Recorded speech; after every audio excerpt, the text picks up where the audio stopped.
जी बिस्मिल्लाहिर्रहमानिर्रहीम। आज हमारा K4 का है लेक्चर नंबर 5। जी लास्ट लेक्चर में हमने डिस्कस किया था, हमने कॉन्ट्रैक्ट एक्ट 1872 स्टार्ट किया था। थोड़ा सा हम इसको रिवाइज कर लेते हैं। चैप्टर नंबर 2 हमने स्टार्ट किया था और चैप्टर नंबर 2 में हमने डिस्कस किया था कि कॉन्ट्रैक्ट क्या होता है। हमने क्या डिस्कस किया था? कॉन्ट्रैक्ट के कॉन्ट्रैक्ट क्या होता है, अब्दुल्ला बता देगा कॉन्ट्रैक्ट की definition. An agreement enforceable by law. Agreement किसे कहते हैं? combination of acceptance and जी एग्रीमेंट किसे कहते हैं? Promise and set of promises. Promise किसे कहते हैं? ऑफर एंड एक्सेप्टेंस को। ऑफर हमने किसको बोला था? इंग्लिश में डिफाइन नहीं किया था लॉ के मुताबिक, लेकिन मैंने आसान अल्फाज में बताया था कि ऑफर किसे कहते हैं। जी जब कभी मैंने कहा था, ये मैंने एग्जांपल दी थी कि मैं आपको ये मार्कर 100 रुपए का सेल करना चाहता हूं, इसको हमने क्या बोला था? Offer.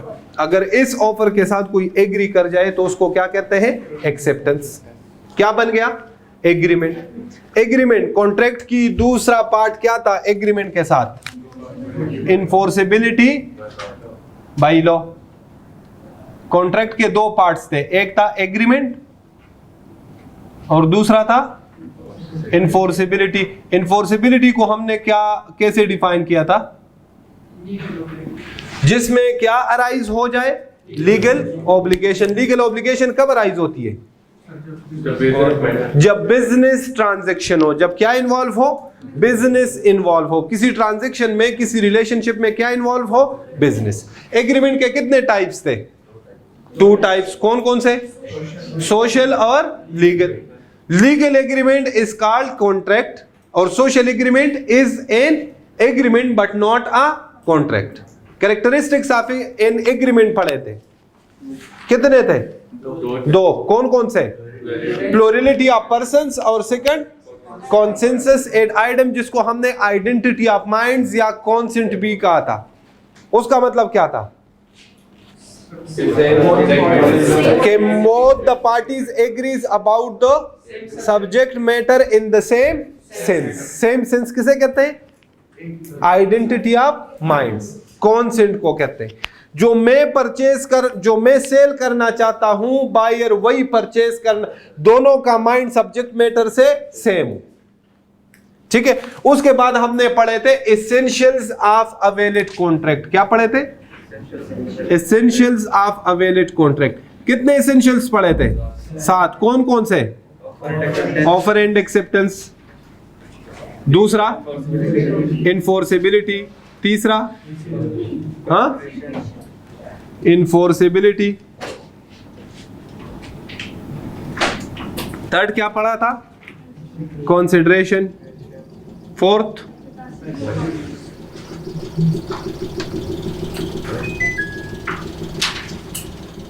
Consideration.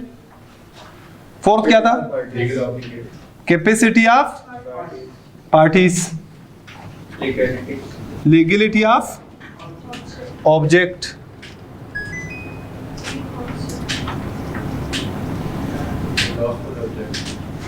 Legality of object या लॉफुल ऑब्जेक्ट। और अगला फ्री कॉन्सेंट। और उसके बाद वाइड एग्रीमेंट्स। 7 पूरे हो गए। ये हमने 7 पढ़े थे। मैंने बोला था मेरे नोट्स में है 10, लेकिन आपके कोर्स में कितने हैं? 7। तो हम सिर्फ कितने डिस्कस करेंगे? 7 ही डिस्कस करेंगे। कितने डिस्कस करेंगे? 7। क्लियर जी। डिटेल में ये सारे मैंने आपको बोला था कि कंप्लीट टॉपिक है, कंप्लीट चैप्टर्स है। इंशाल्लाह 1 बाय 1 ऑफर एंड एक्सेप्टेंस हमारा कंप्लीट टॉपिक है। कंसिडरेशन, कैपेसिटी ऑफ पार्टीज, ये सारे पूरे के पूरे चैप्टर्स हैं, तो हम डिस्कस करेंगे। मैंने आपको बेसिक कॉन्सेप्ट्स दिए थे। ठीक है। उसके बाद हमने स्टार्ट किया था क्लासिफिकेशन ऑफ कॉन्ट्रैक्ट्स। जी कॉन्ट्रैक्ट्स को हम कितने एस्पेक्ट से क्लासिफाई करते हैं? टाइप्स कितने एस्पेक्ट से? 3। कौन कौन से? Formation, according to formation point of view contract के कितने टाइप्स है? 3। कौन कौन से? पहले हमने पढ़ा था फॉर्मेशन के पॉइंट ऑफ व्यू से कितने हैं? 3। कौन कौन से? एक्सप्रेस, दूसरा इम्प्लाइड और क्वाज़ाई। जी, एक्सप्रेस कॉन्ट्रैक्ट किसे कहते हैं? थ्रू वर्ड्स ऑफ माउथ या इन राइटिंग हो तो उसको हम कौन सा कॉन्ट्रैक्ट कहते हैं? एक्सप्रेस। इम्प्लाइड किसे कहते हैं? बाय कंडक्ट, एक्शन, बिहेवियर के थ्रू, जो मैंने मेट्रो का, शू शाइनर का, कुली का एग्जांपल दिया था, याद है?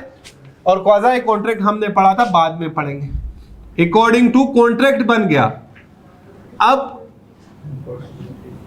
लॉ उसे क्या ट्रीट करता है? जी, लॉ तो उसको या तो ट्रीट करेगा क्या? Valid contract. वैलिड कॉन्ट्रैक्ट किसको कहा था? जिसमें क्या हो? All essentials are present. जी, दूसरा वाइड एग्रीमेंट। वाइड एग्रीमेंट किसे कहा था? जो क्या एग्रीमेंट के साथ जब वाइड का वर्ड होगा तो हमेशा क्या होगा? Void ab initio. Void ab initio का मतलब क्या है? शुरू से क्या है? वाइड। वाइड का क्या मतलब बताया था? Not enforceable by law. जी, थर्ड इलीगल एग्रीमेंट। हाँ, इलीगल एग्रीमेंट किसे कहा था? जी, वो एग्रीमेंट्स जो वाइड के साथ साथ क्या होते हैं? क्राइम भी होते हैं। Wide plus crime, criminal activity. ठीक है, तो हमने इधर डिसाइड किया था कि हर इलीगल एग्रीमेंट वाइड जरूर होगा, लेकिन हर वाइड एग्रीमेंट इलीगल नहीं होता। जी, इसके बाद वाइड कॉन्ट्रैक्ट किसे कहा था? जो at the time of formation क्या हो? वैलिड, बट बाद में क्या हो जाए? Something happens due to which it becomes void. Void का मतलब क्या था? नॉट। तो कॉन्ट्रैक्ट, वाइड कॉन्ट्रैक्ट की डिफिनीशन क्या लिखवाई थी? A contract which is not enforceable by law. ये वाइड ए बी इनिशियो नहीं होता। हमने इसको डिस्कस किया था कि जब कॉन्ट्रैक्ट का वर्ड यूज किया ना उसने, तो मतलब ये कि ये बना था in agreement enforceable by law. बाद में कुछ ऐसा हुआ जिसकी वजह से ये क्या हुआ? मैंने आपको वो याद है हॉर्स वाला, घोड़े वाला एग्जांपल दिया। जी, यहां तक क्लियर है? यहां तक पढ़ा था ना? जी, आज हमारा है वाइडेबल कॉन्ट्रैक्ट्स। कौन से कॉन्ट्रैक्ट्स? इनफोर्सिबिलिटी के पॉइंट ऑफ व्यू से लास्ट कौन सा है? Voidable contract. कौन सा कॉन्ट्रैक्ट? वाइडेबल। वाइडेबल कॉन्ट्रैक्ट किसे कहते हैं? हमने फ्री कॉन्सेंट में क्या पढ़ा था? थोड़ा मुझे बता। उधर एसेंशियल्स मतलब मजबूरी से ना फ्री कंसेंट के consent is not free if it is obtained through. मैंने आपको एक एग्जांपल दिया था, वो पिस्टल वाला, याद है? इधर फैजान बैठा था, आप बैठे थे ना? वो पिस्टल वाला एग्जांपल जो मैंने दिया था। ठीक है, मैं फिर एग्जांपल देता हूं। देखिए, ए चाहता है कि बी मुझे अपना प्लॉट सेल करे। बी के पास क्या है? प्लॉट। ए चाहता है कि ये प्लॉट मुझे बी सेल कर दे। कितने का? 10 मिलियन। कितने का? ये लाइट का इशू है तो पन के चलाएंगे शोर हो जाएगा। ये ब्लैंक कर रहा है, पता नहीं एसी सही काम नहीं कर रहा, वो पावर पूरी नहीं हो रही। दूसरा मीटर भी मेरे ख्याल में वापडे की तरफ से कोई इशू। जी, ए चाहता है कि बी मुझे क्या कर दे? 10 मिलियन में अपना प्लॉट सेल कर दे, लेकिन बी कहता है कि नहीं, मैं नहीं करता। ए क्या करता है? इसको क्या दे देता है भाई? क्या करता है?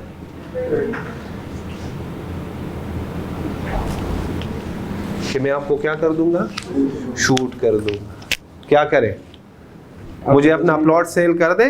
कितने का? फ्री में नहीं ले रहा, पैसों का ले रहा हूं, लेकिन मुझे जरूरत है। जैसे आपको याद है गजनी मूवी में वो आमिर खान को वो लड़की का घर चाहिए था, तो वो फ्री में नहीं ले रहा था, वो पैसे देके। समझ में आ रही बात? ये उस तरह की सिचुएशन, फ्री में नहीं ले रहा।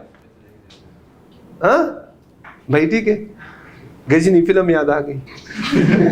हाँ? जज्बाती तो हम बड़े हैं ना, अंदर तो हर एक बंदे का एक मरा हुआ आशिक तो बैठा हुआ है, बस थोड़ा सा छेड़ने की जरूरत होती है, वो जाग जाता है। जी कहे सर लॉ पढ़ा है, हमारे जज्बात के साथ तो ना खेले।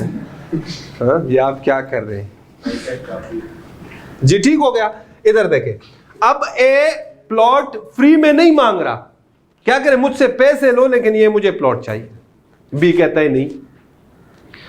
फॉर एग्जांपल हम कह देते हैं कि इसकी प्लॉट की वैल्यू है 9 मिलियन, 10 लाख रुपए वो एक्स्ट्रा दे रहे हैं कि 10 मिलियन का मुझे दे।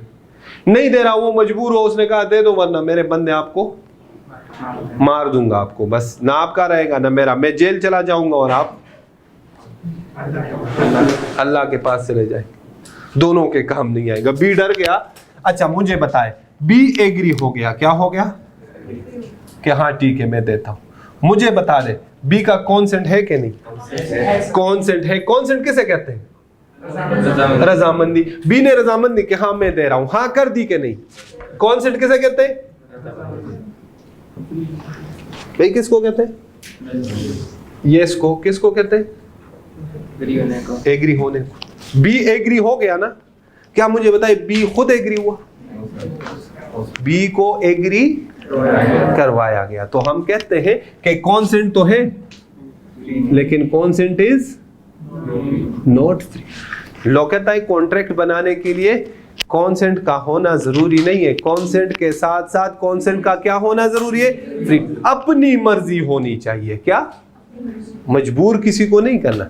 लॉ कहता है जब कॉन्सेंट इज नॉट फ्री, किसके ऑप्शन पे? किसका कॉन्सेंट फ्री नहीं है?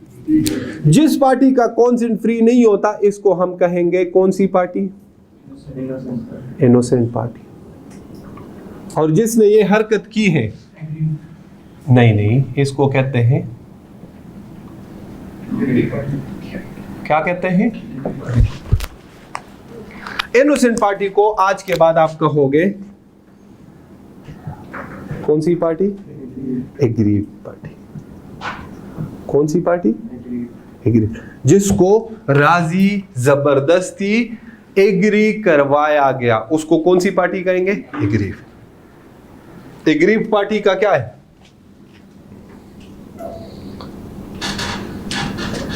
एग्रीड पार्टी का क्या है? लॉ कहता है जब कभी किसी पार्टी का कॉन्सेंट फ्री ना हो, कौन से पार्टी का? हाँ? तो एग्रीव्ड पार्टी के ऑप्शन पे ये कॉन्ट्रैक्ट कौन सा होगा? वाइडेबल कॉन्ट्रैक्ट होगा। कौन सा होगा? Voidable contract. जब क्या नहीं होगा भाई? याद रखिएगा, जब क्या नहीं होगा? कॉन्सेंट फ्री नहीं होगा, तो एग्रीव्ड पार्टी के ऑप्शन पे ये कॉन्ट्रैक्ट क्या होगा? वाइडेबल। वाइडेबल का मतलब क्या है? There are two options with the aggrieved party. Number first, इसको क्या करें? वैलिड कॉन्ट्रैक्ट कंसिडर करें। ए से 10 मिलियन ले ले, प्लॉट दे दे, आराम से पैसे अपने बैंक अकाउंट में डाल दे, ठीक है, और ऐश करे, बस कहे यार इतने पैसों का था, 10 लाख एक्स्ट्रा भी मिले, बस ठीक है, उसको जरूरत होगी, बस ठीक है, शिकायत विकायत ना करे। इसको क्या कंसिडर करें? Valid contract. ऐसा कंसिडर करें कि ये बी ने अपनी मर्जी से दिया, या फिर दूसरा तोड़ा हो पाकिस्तानी हो, ठीक है, तो कहता है उस टाइम तो मैं कमजोर था, प्लॉट ले लो, पैसे भी दे दो, और कहां चला जाए? कोर्ट में। कहां चला जाए? कोर्ट में। और क्या शिकायत लगाए कि जनाब इसने मुझसे ये प्लॉट क्या कर दिया है? जबरदस्ती, और ये कॉन्ट्रैक्ट मुझे काबिल कबूल नहीं है, मैं इसको क्या करना चाहता हूं? अवॉइड। अवॉइड का मतलब क्या? रिसेंट, कैंसल करना। क्या करना भाई? क्या करना? कैंसल। नहीं, ये इलीगल भी नहीं होगा, वाइड भी नहीं होगा, ये सिर्फ और सिर्फ जाएगा यहाँ पे कोर्ट में, अपना केस फाइल करेगा, कोर्ट में साबित करेगा क्या करेगा? बर्डन ऑफ प्रूफ किसके ऊपर होगा भाई? किसके ऊपर होगा? Aggrieved party. वजह? नहीं उसने नहीं, ये रीजन नहीं, ये तो आसान सा काम था ना। मैं चीज परचेस करता था, हाँ, मुझे पसंद नहीं आई, कोर्ट में जाता था, जनाब ये इसने मुझे जबरदस्ती सेल करवाई।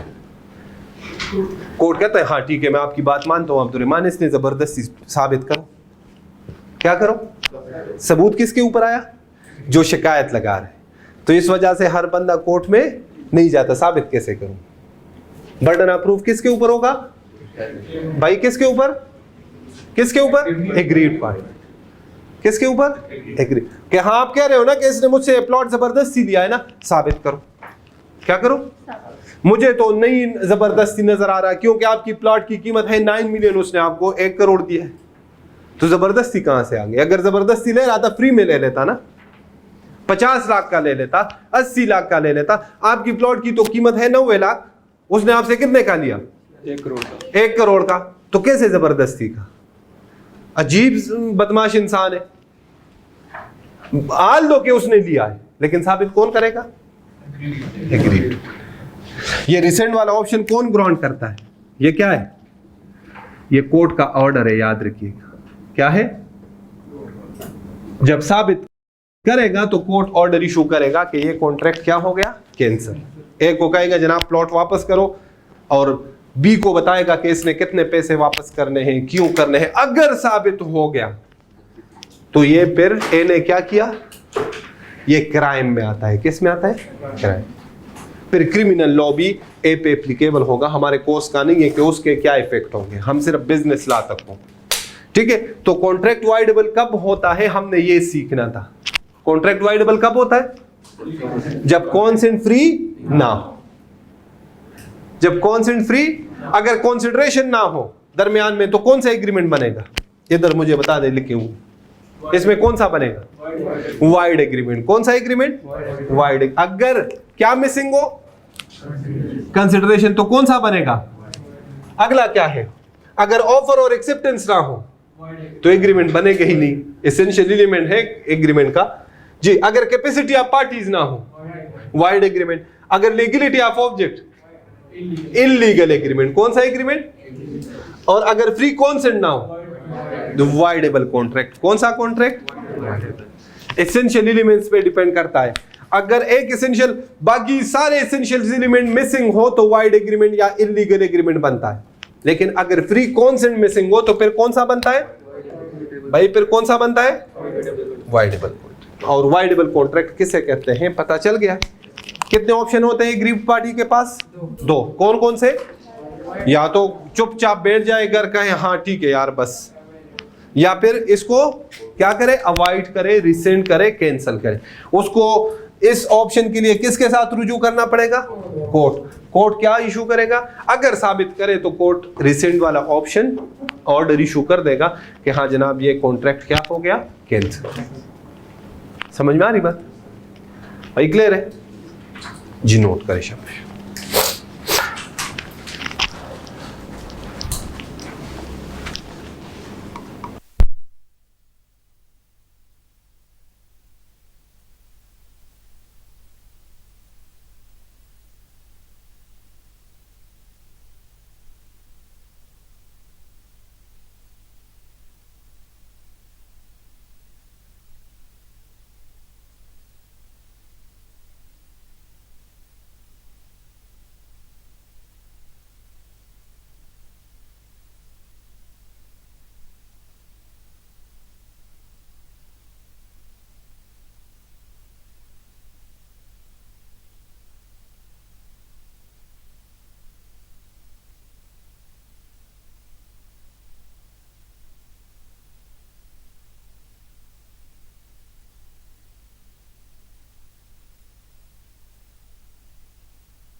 थर्ड जो हमने क्लासिफिकेशन रेस कर दिए, हाँ जी, थर्ड जो हमने क्लासिफिकेशन की थी वो किसके बेस पे की थी? परफॉर्मेंस। कॉन्ट्रैक्ट बन गया, अगर ये कौन सा कॉन्ट्रैक्ट हो? वैलिड। कौन सा कॉन्ट्रैक्ट हो? वैलिड। तो फिर इसको परफॉर्म करेंगे, खत्म करेंगे, ठीक है। ये परफॉर्मेंस जो है ये हमारा पूरा चैप्टर है इंशाल्लाह। परफॉर्मेंस, अकॉर्डिंग टू परफॉर्मेंस या एग्जीक्यूशन के पॉइंट ऑफ व्यू से कॉन्ट्रैक्ट के कितने टाइप्स है? परफॉर्मेंस या फिर एग्जीक्यूशन, ठीक है। Contract for example valid contract बन गया, कॉन्ट्रैक्ट बन गया, अब इसको परफॉर्म करेंगे। क्या करेंगे? परफॉर्म, ठीक है। कैसे? मैं बताता हूं। परफॉर्मेंस के पॉइंट ऑफ व्यू से कॉन्ट्रैक्ट के टू टाइप्स है, एक है एग्जीक्यूटेड कॉन्ट्रैक्ट्स। कौन से कॉन्ट्रैक्ट्स? एग्जीक्यूटेड, और दूसरा है एग्जीक्यूटरी। दूसरा कौन सा है? एग्जीक्यूटरी। एग्जीक्यूटेड कॉन्ट्रैक्ट किसे कहते हैं? डिफिनीशन लिखे।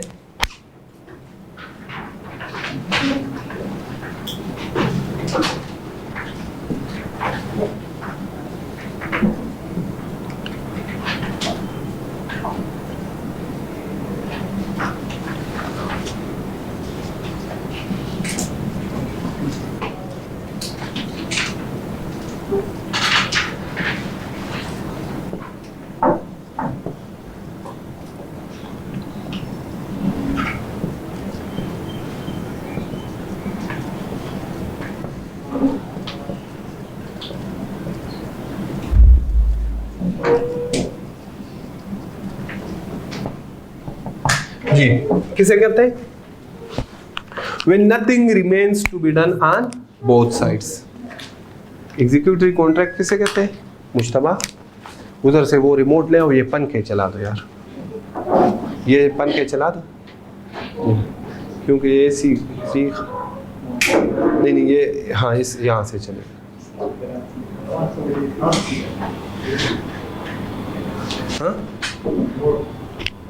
हाँ इसके रिमोट ले आओ ना, कहीं पे पड़ा होगा ये चारों फैंस का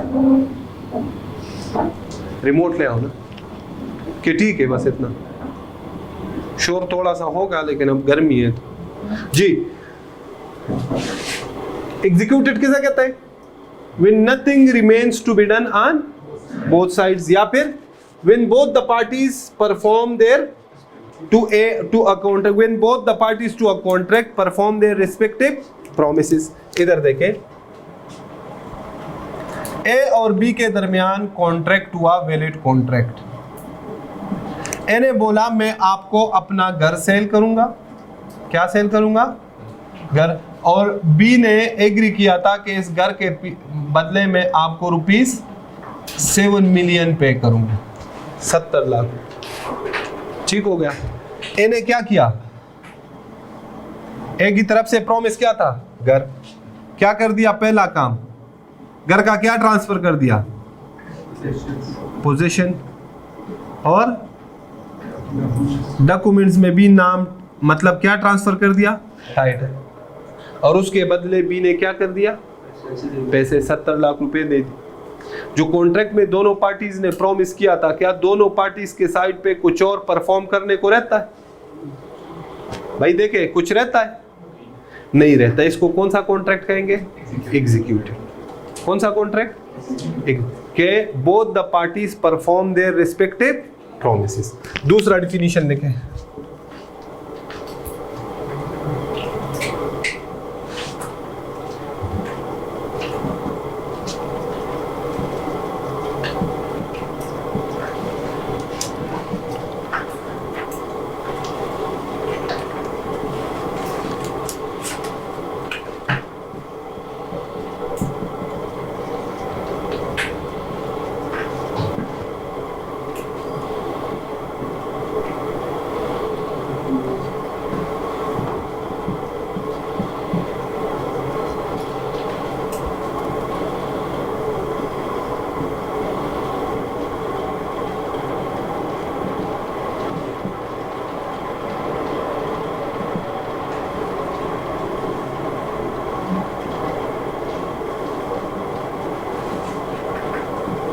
जी दूसरा डिफिनीशन है कि when something remains to be done on one side only, या when nothing remains to be done on one side, या when one party perform their respective promise completely. दो लोगों के दरमियान कॉन्ट्रैक्ट हो लेकिन दोनों में से एक अपना प्रॉमिस कंप्लीटली पूरा करे। आपका और राइस के दरमियान कॉन्ट्रैक्ट है, हाँ? क्या आपने क्या प्रॉमिस किया है? फीस पे करेंगे, हाँ? राइस ने क्या प्रॉमिस किया? पास कराएंगे। ये किसने आपके साथ प्रॉमिस किया कि ट्यूशन प्रोवाइड करेंगे? आप में से वो बच्चे जिन्होंने फुल फी पे की हुई है, आपकी तरफ से कुछ और करने को रहता? जो आपका प्रॉमिस था पूरा कर दिया ना। राइस की तरफ से रहता है अभी क्या? सर्विसेज, मतलब डेली बेसिस पे वो कोर्स कंप्लीशन तक वो बाउंड है। ये कौन सा कॉन्ट्रैक्ट है?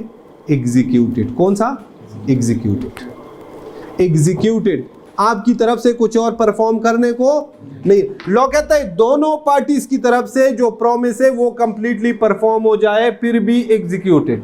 दोनों पार्टीज में से एक पार्टी अपना प्रॉमिस कंप्लीटली पूरा करे फिर भी एग्जीक्यूटेड। एग्जीक्यूटरी की डिफिनीशन लेके फिर बिल्कुल क्लियर हो जाएगा एग्जीक्यूटरी की। When something remains to be done on both sides, इसकी डिफिनीशन क्या है? When something remains to be done on both sides।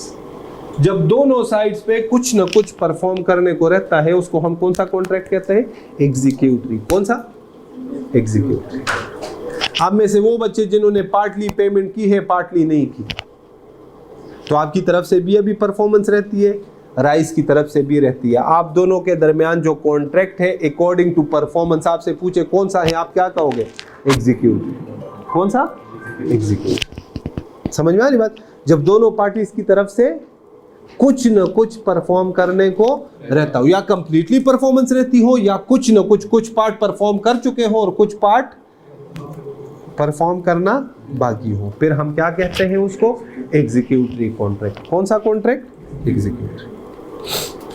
जी ये पढ़े शाबाश। स्टार्ट से अब नोट्स उठा के बेसिक्स आपके कंप्लीट हो गए आज। कल से इंशाल्लाह हम अपना प्रॉपर टॉपिक शुरू कराएंगे ऑफर एंड एक्सेप्टेंस का। अभी स्टार्ट से आप रीडिंग करें शाबाश, बिल्कुल स्टार्ट से, पेज नंबर 1 से चैप्टर नंबर 2। कौन?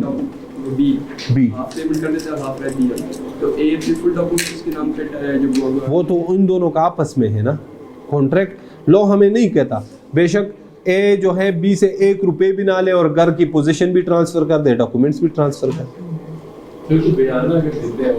बयाना ये एग्जीक्यूटरी होता है ना। एक बंदा बयाना देता है, दूसरा बंदा डॉक्यूमेंट्स नहीं, पहले पोजीशन देते हैं। टाइटल तब देते हैं जब कंप्लीट पेमेंट। तो ये कौन सा है? एग्जीक्यूटरी। दोनों की तरफ से कुछ न कुछ परफॉर्म करने को रहता हो उसको हम कौन सा कहते हैं? एग्जीक्यूटरी। क्या कहते हैं उसको? एग्जीक्यूटरी। ठीक है जी, पढ़े शाबाश।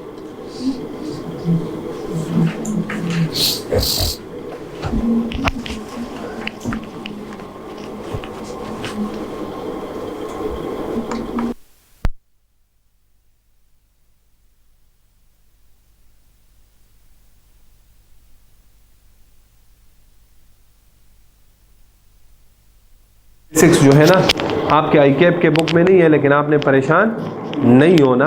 ये जो है ना ये कोई नई चीज़ में नहीं करा रहा, लेकिन आईकेप के बुक में आगे जो चीज़ें हैं ये सारे आगे हैं, स्टार्ट में उन्होंने नहीं दिए।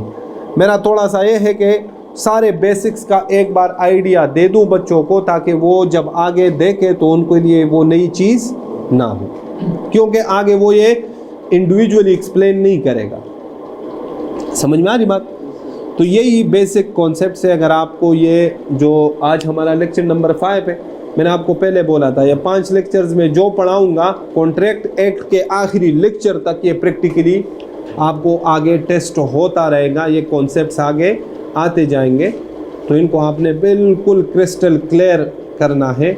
जिन बच्चों का आज पहला दिन है वो 4 लेक्चर्स बेशक मुझसे ले लें, क्लास के बाद आके मुझे बता दे, मैं उनके साथ शेयर कर दूंगा रिकॉर्डेड लेक्चर्स लेने, ठीक है, कल क्लास में आने से पहले।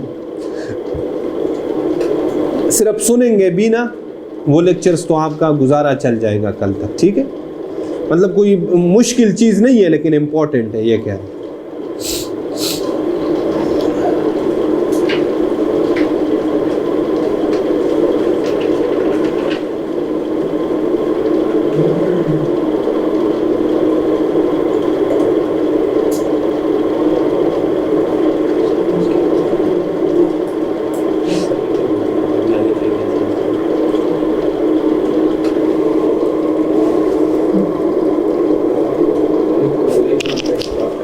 कॉज़ाई कॉन्ट्रैक्ट हमारा पूरा चैप्टर है, आगे इंशाल्लाह पढ़ेंगे, ये मैंने नहीं पढ़ा, ठीक है। चैप्टर नंबर 9 हमारा कॉज़ाई कॉन्ट्रैक्ट, नहीं ये 1 बाई 1 मिलेंगे। सारे दे दूं तो आप बुक प्रिंट करा दो भाई अपने नाम से, क्यों? आपके नाम तो आपके नहीं, सारे नहीं अवेलेबल ना, 5-6 चैप्टर्स अभी तैयार है, मैं डेली बेसिस पे तैयार कर रहा हूँ। मतलब जब तक आप उन चैप्टर्स पे पढ़ोगे वो तैयार होते जाएंगे, ठीक है। पीडीएफ अपलोड करते रहेंगे हाँ ग्रुप में तो मैं कर दूँ, लेकिन आप प्रिंट लेंगे भाई सर। वो एक्चुअली जो फाइल बनाई नहीं है ना, हम वो फोल्डर एक बनाओ, ठीक है, उसमें आप नोट्स रखो, ठीक है, फोल्डर टाइप बनाओ ना, ताकि आपके नोट्स उसमें रखे, टेस्ट उसमें रखे, ठीक है। जो आपको नोट्स क्लास में हम पढ़ रहे हैं वो साथ लेके आए, बाकी घर में संभाल के रखे, लेकिन इतने संभाल के नहीं कि एग्ज़ाम के बाद उठाने हैं, ठीक है। हाँ, एग्ज़ाम के लिए उठाने हैं फिर वापस, बस आप अलमारी में रख दो, कहे सर ने बोला था संभाल के रख लो भाई, लॉक कर दो, इतने संभाल के नहीं रखने, मतलब इतने दूर नहीं रखने। अगर आपको ढूंढना होता तो 1-2 दिन मिल जाए वापस, ठीक है, बस इतना दूर रख। हाँ, कंप्लीट इंशाल्लाह दिसंबर, 2-2.5 महीने में बिजनेस लॉ जो है ना, लेकिन दिसंबर में कंप्लीशन का ये मतलब नहीं है कि आप फ्री हो जाए। स्पीड नहीं लगाऊंगा, ये परेशान नहीं होना, कोर्स आपका छोटा है, ठीक है। इतना ही पढ़ेंगे जितना आज पढ़ा। लेक्चर अगर आप उठाएंगे ना रिकॉर्डेड लेक्चर, तो उसमें आपको जो काम की बातें लगेंगी ना वो 25-30 मिनट होंगी। मतलब 1 घंटा अगर मैं बात करूँ ना तो बाकी सारा क्या होगा वो आप समझ गए। काम की बातें कितनी होंगी? 25-30 मिनट, ठीक है। तो आपने परेशान कम पढ़ेंगे, लेकिन कोशिश ये करेंगे कि डेली हम पढ़े, और जब हमारा कोर्स ख़त्म हो तो हमारा ये पेपर बिल्कुल तैयार हो, ठीक है। टेस्ट आपने मिस नहीं करने, डेली का आपने डेली रिवाइज करना है इंशाल्लाह। टेस्ट किस दिन है लॉ का? फ्राइडे, मतलब इस फ्राइडे को आपका टेस्ट होगा। कमिंग फ्राइडे को चैप्टर नंबर 2 में जहां तक पढ़ा होगा उसमें टेस्ट होगा, ठीक है। मैं फिर बार नहीं बताऊंगा, फ्राइडे को इंशाल्लाह आपका टेस्ट होगा। ऑनलाइन वाले बच्चे भी सुन लो। अभी आपने कहा था फर्स्ट वीक में टेस्ट नहीं होगा। फर्स्ट वीक गुजर नहीं गया, ये सेकंड है, वो मैंने टेक्स्ट में कहा था। आप दोनों को मिक्स तो नहीं करोगे ना। टेक्स्ट में मैं अलग अब्दुर्रहमान होता हूँ, ला में मैं अलग होता हूँ। इसको तो टेस्ट दे देना तो फिर बता दूंगा। और गलत नहीं, आप गलत, ये तो आप गलती करेंगे तो मैं बताऊंगा ना। वो तो मैंने पास पेपर्स दिए थे तो मैंने आज सिखाया ना। इसके अगर पहले ख़त्म हुआ पास पेपर्स करेंगे तो ठीक है, लेकिन इसमें मेरा तरीक़ाकार ये होता है कि पहले मैं टेस्ट लेता हूँ, बाद में पास पेपर्स करवाता हूँ, ताकि आपको खुद से अनसीन क्वेश्चन हो और आप उसको करें आई कैप लेवल का, आप कितना आंसर कर पाते हो, कैसे आंसर कर पाते हो, ठीक है। तो इसमें थोड़ा सा तरीक़ाकार ये होगा। ब्लैक पेन यूज़ करना। हाँ, ब्लैक पेन टेस्ट में सिर्फ ब्लैक पेन यूज़ कर। जी पढ़े शाबाश।